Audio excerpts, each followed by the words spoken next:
ایک اقلیت انسانوں کی ایسی ہوتی ہے جن کے لیے میں دو لفظ اب استعمال کر رہا ہوں، ذہین اور حساس۔ ذہین اور حساس لوگوں میں قبض اور بسط کی کیفیت، یہ مختلف سائیکلز ہیں جو آتی رہتی ہیں۔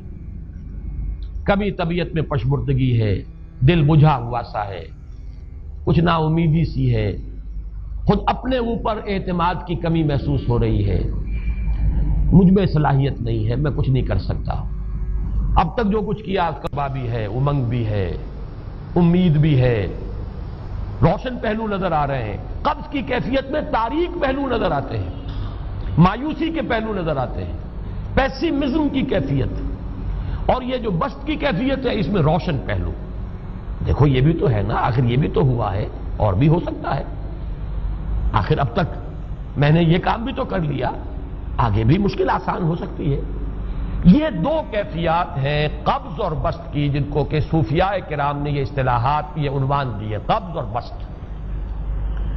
جتنی انسان کے اندر حساسیت کی کیفیت زیادہ ہوگی، ذہانت زیادہ ہوگی، اتنا ہی یہ جو ویوز ہیں اس کی ایمپلیٹیوڈ زیادہ ہوتی ہے۔ کم ذہین انسان ہے، کم حساس ہے، آئیں گے تو صحیح ہے، لیکن یہ کہ وہ ویو جو ہے اس کا ایمپلیٹیوڈ جو ہے اس کے اندر اوپر اور نیچے کی کیفیت زیادہ نہیں ہوگی۔ لیکن جتنا یہ معاملہ بڑھتا ہے یہ جو ویو ہے اس کی ایمپلیٹیوڈ بڑھتا چلا جاتا ہے۔ لیکن نارمل انسان کا معاملہ یہ ہے کہ یہ حدود کے اندر رہے، اسی کی ایک کیفیت جو ہے ایب نارمل جب ہو جاتا ہے، یہی ہے جو جدید ہماری جو سائیکولوجیکل میڈیسن ہے اس میں اسے مینیکس ڈپریسو سائیکوسس کہا جاتا ہے۔ مایوسی ہوئی تو اتنی ہوئی کہ جیسے کمر ٹوٹ کر رہ گئی، اور اسی ڈپریشن میں ہوتی ہیں خودکشیاں، خودکشی کر جاتا ہے ڈپریشن۔ کچھ روشن پہلو نظر ہی نہیں آ رہا، کوئی امید کا پہلو نظر ہی نہیں آ رہا، کوئی صورت نظر نہیں آتی، کوئی امید بر نہیں آتی، کس طرف جاؤں، کدھر دیکھوں، کسے آواز دوں، اے ہجوم نامرادی دل بہت گھبرائے ہیں۔ اور جب آدمی محسوس کرتا I can't face these realities، یہ commits suicide۔ یہ اور جب کیفیت ہوتی ہے انشراح کی تو آدمی خوب بھاگ رہا ہے، دوڑ رہا ہے، امنگ ہے، محنت ہے، دوڑ رہا ہے، امیدیں ہیں، اب ہر چیز کا روشن پہلو نظر آ رہا ہے۔ عجیب ہے یہ۔ اصل میں مجھے کچھ تجربہ بھی ہوا ہے، ہمارے خاندان میں بھی یہ مرض موجود رہا۔ میرے والد مرحوم کافی طویل عرصے اس مینیک ڈپریسو سائیکوسس کے مریض رہے۔ کچھ ہوتا ہے یہ معاملہ، ویسے بھی شاید ہمارا خاندان جو ہے اس کیٹیگری میں آتا ہے جس میں ذہانت نسبتاً کچھ زیادہ ہے، حساسیت بھی نسبتاً کچھ زیادہ ہے۔ یہ دوسری بات ہے کہ کوئی شخص جو ہے یہ فلسفے کے طور پر اختیار کر لے کہ اپنے آپ کو ڈھیٹ بنا لینا ہے، یہ فلسفہ بھی بن سکتا ہے، لیکن یہ ہے کہ اگر آدمی چھوڑ دے اپنی طبیعت کو تو یہ دونوں کیفیات آتی ہیں۔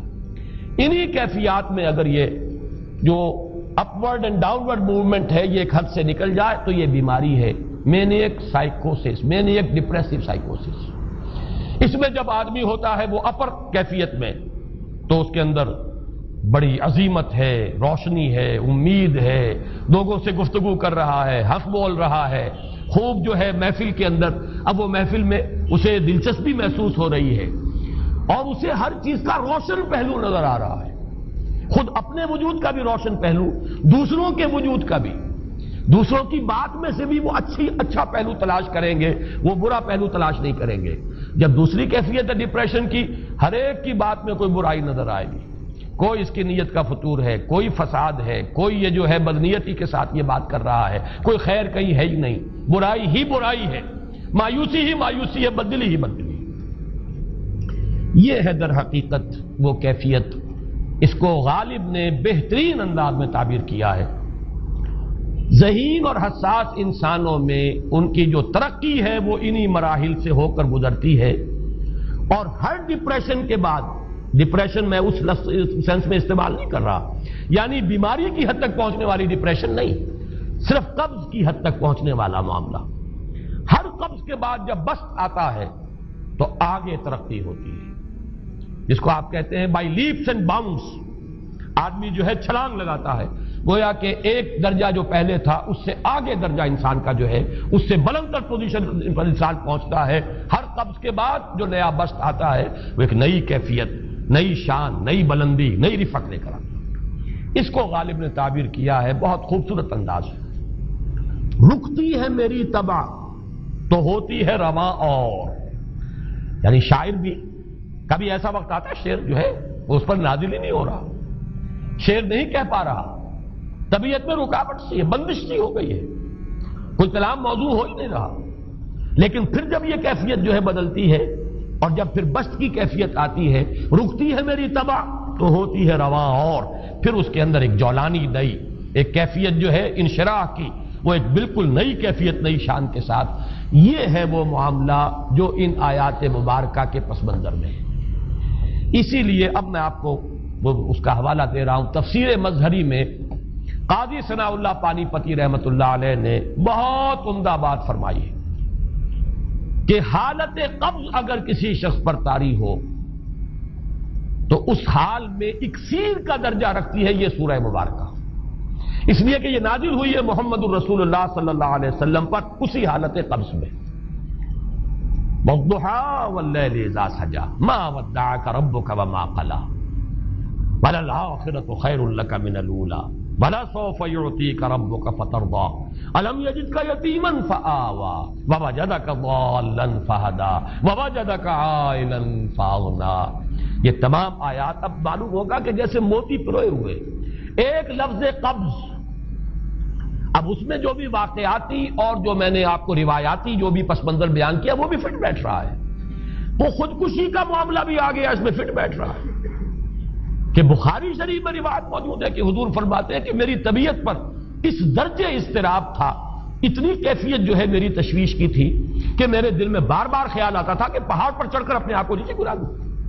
یہ سارے معاملات اب آپ کو محسوس ہوگا جیسے تمام کڑیاں جو ہیں وہ جڑ گئی، جیسے رات کو اب آپ اٹھ نہیں پا رہے، اضمحلال ہے، اعصابی جو ہے اعصاب اس درجے متاثر ہو چکے ہیں. صرف یہ ایک احساسات کی کیفیت نہیں ہے، آپ کی قوت فعلی جو ہے، قوت عملی، وہ بھی اس درجے متاثر ہو چکی ہے کہ کئی راتیں گزر گئی اور آپ رات کو نہیں اٹھ سکے، جس پر کہ ام جمیل کو یہ کہنے کا موقع مل گیا کہ معلوم ہوتا ہے محمد تمہارا شیطان تمہیں چھوڑ گیا. اب یہ جملہ اپنی جگہ پر اس کی کاٹ ہے یقیناً اس سے یضیق صدروں کا بما یقولون، لیکن وہ کیفیت جس کی وجہ سے یہ جملہ آیا ہے اس پر نگاہ دوڑائیے، اس پر نگاہ کو مرکوز کریں گے تو معلوم ہوگا ایک لفظ قبض، یہ قبض کی ایک کیفیت تھی. اس قبضی کی کیفیت کا ایک مظہر یہ ہے کیونکہ یہ بھی تو در حقیقت قلب مبارک جو ہے محمد الرسول اللہ صلی اللہ علیہ وسلم کا، اسی پر تو وحی کا نزول ہوتا تھا. یہ بھی وہی داخلی احساسات و کیفیات کا معاملہ ہے، یہی بھی در حقیقت یہ واردات قلبیہ ہی کا سارا معاملہ ہے. اس کو آپ خارج سے تعبیر نہیں کر سکتے. نہ ابھی کوئی ایسے مصائب تھے، نہ ایسی کوئی مشکلات تھیں، نہ ابھی کوئی رد و قضا ایسی شروع ہوئی، نہ ابھی کوئی بحث و نزاع کا معاملہ ایسا ہوا، نہ کوئی ابھی کوئی فزیکل پرسیکیوشن شروع ہوئی. یہ سب داخلی ہی کیفیات ہیں اور ان داخلی کیفیات کے حوالے سے ان سورہ مبارکہ کو اگر صحیح سمجھا ہے تو صوفیہ نے سمجھا. وہ جو اقبال کا شعر ہے کہ کچھ جو سمجھا میرے شکوے کو تو رضواں سمجھا، مجھ کو جنت سے نکالا ہوا انسان سمجھا. اور کون سمجھے گا؟ وہ تو سمجھے گا کہ دکھے ہوئے وہ دل کی صدا ہے. وہ کیا ہے جو اقبال کی وہ ایک نظم ہے پرندے کی فریاد، گانا اسے سمجھ کر خوش ہونا سننے والے. یہ تو در حقیقت ایک دکھے ہوئے دل کی صدا فریاد، یہ صدا ہے.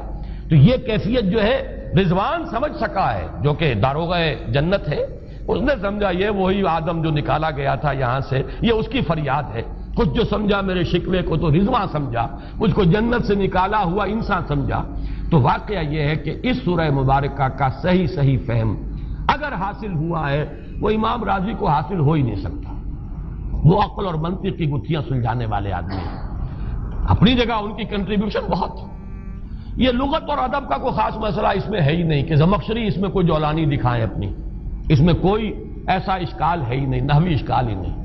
لیکن یہ واردات قلبیہ کا معاملہ ہے، احساسات باطنی کا معاملہ ہے، یہ نفسیات انسانی کا معاملہ ہے. اور اس کو وہی سمجھ سکتے ہیں کہ جو ماہرین علم نفس ہیں، اور وہ ہیں صوفیاء کرام ہمارے ہاں، جن کا وہ ذوق ہے باطنی کیفیات و احساسات، جن کا موضوع ہے کہ یہ در حقیقت حالت قبض کی کیفیت ہے.